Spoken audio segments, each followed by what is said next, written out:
I historically come, like when I became Muslim in 1998, 99, I was predominantly in spiritual communities, and I spent most of my time in North Africa. I was in amongst shuyukh and so forth, and that was incredibly powerful for me and formative for me, and I still very much hold to a lot of that.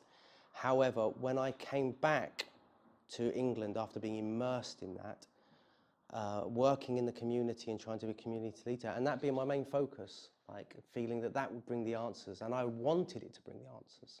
Like my spiritual practice, I thought, this, if I can really work on this and make it and give my utmost to this, I'll be sorted, and the answers are there.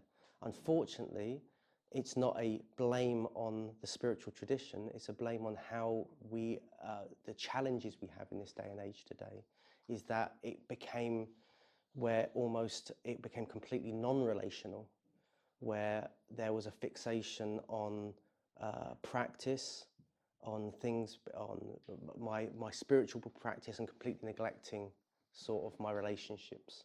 And I saw that happen in our community as well, what they call a spiritual bypass. And what I mean by that is almost a focus on, if we just have Allah, everything will be okay.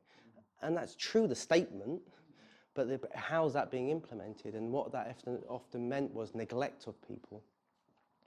And almost in the community, this fixation on a belonging and an identity that was removed from people's actually emotional needs. And so it became very toxic, and I saw that in a number of communities. I'm still very passionate about the tradition, but we've got to face the reality of what's going on now. So I feel that, yes, if we broaden that question, my answer, I think we have to have a strong relationship with Allah, which Tasawwuf calls to. We have to be working on ourselves, which Tasawwuf calls to. But we've also got to be mindful of the challenges of this day and age, where we can actually use that to cause more harm. And we've got to really be aware of our emotional and relational challenges, and make sure that we bring these and have these aligned, because if we don't, the spirituality can become very destructive actually in the way that we're applying it and understanding it, if that makes sense.